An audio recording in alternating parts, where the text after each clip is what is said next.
অবহেলা এমন একটা জিনিস যা জীবিত মানুষকে মানুষের জীবনে একটা সুন্দর গল্প আছে এবং অতীত আছে। সেই অতীতে আমরা সবাই ফিরে যেতে চাই, ফিরে যাওয়া সম্ভব নয়, তারপরও আমরা সেই অতীতকে নিয়ে ভাবি, বিভিন্ন রকম স্বপ্ন দেখি এবং আমরা এটাও মনে করি যে সেই অতীতটা যদি আমার মতো করে পেতাম তাহলে আমি আরও সুন্দর করে গুছিয়ে নিতাম। আসলে সেটা কোনোদিনও সম্ভব না। মানুষটার সাথে সম্পর্ক শেষ হওয়ার পরেও সে আপনাকে নিয়ে নোংরা মন্তব্য করে না, বরং বলে আপনি খুবই ভালো একজন মানুষ, তাকে নিয়ে আপনার গর্ব করা উচিত এবং তাকে নিয়ে ভাবা উচিত যে আপনি জীবনে আর যাই হোক একজন ভালো মানুষকে ভালোবেসেছিলেন। আকাশের উপর যিনি আছেন তিনি সব কিছু দেখেন, সব কিছু জানেন। কে আপনাকে কষ্ট দিচ্ছে, কে আপনাকে কাঁদাচ্ছে, কে আপনার কতটুকু চোখের পানি ফেলছে, সে সবটার হিসাব রাখে। একদিন সে সব কিছুরই হিসাব করবে, শুধু সময়ের অপেক্ষা।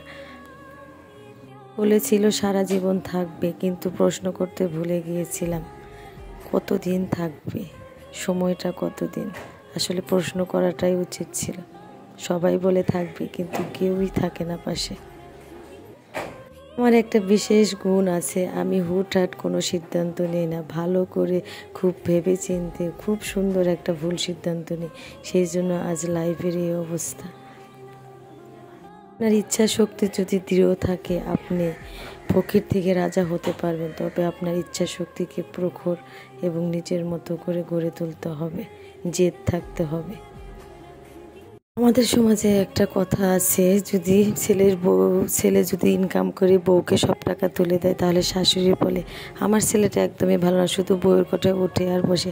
আর মেয়ের জামাই যদি ইনকাম করে সব টাকা বউয়ের হাতে তুলে দেয় তখন শাশুড়ি গর্ব করে বলে আমার মেয়ের জামাই কত ভালো। এটাই বাস্তবতা। করি একটা ছেলেকে বিয়ে করার আগে তার পারিবারিক কী অবস্থান আছে সেটা না জানার আগে ছেলেটার চরিত্র কেমন আর ছেলেটার ইনকাম কেমন সেটা জানা উচিত। একটা মেয়ের জন্য টাকাই খুব প্রয়োজন। একটি মানুষের মাথায় দুইটি ঘোড়া দৌড়ায়, একটি নেগেটিভ আর একটি পজিটিভ। যেটা বেশি প্রশ্রয় পায়, যেটা বেশি মূল্য পায় সেটাই কিন্তু থেকে যায়। তাই এটা আপনার ইচ্ছে, আপনি কোনটা রাখবেন। তুমি নিজের জন্য যা করবে সেটা তোমার নিজের সাথেই চলে যাবে, আর তুমি অপরের জন্য যা করবে সেটা কিন্তু তোমার সাথে চলে যাবে, সেটা অমরত্ব সারা জীবন থেকে যাবে। একটা চরম সত্য, মানুষ রাস্তাঘাটে এবং ট্রেন বাসে সবচেয়ে বেশি ক্ষমা চায় কার কাছে জানেন? ভিখারির কাছে। আপনিও একটু পরীক্ষা করে দেখেন। জীবনের যন্ত্রণা আর পরিবর্তন মেনে নিতে পারলে আপনি সবচেয়ে সুখী, যদি না মেনে নিতে পারেন সবচেয়ে আপনিই দুঃখী। সবচেয়ে দামি জিনিস হলো সময়, আর মানুষ সবচেয়ে সময়ের এই অপব্যবহার করে। এটা নিজের জীবন দিয়ে হলেও কি অন্যের জীবন দিয়ে হলেও একটু ভেবে দেখবেন। এখানে তোমার থাকা এবং না থাকাটা সমান। আমি মনে করি সেখান থেকে তোমার চলে আসাটাই বেটার। একটু প্রয়োজন মেটাতে চাইলে চাকরি করো, আর যদি বেশি প্রয়োজন মেটাতে চাও তবে বিজনেস করো, কারণ বিজনেসে টাকা বেশি চাকরির চেয়ে।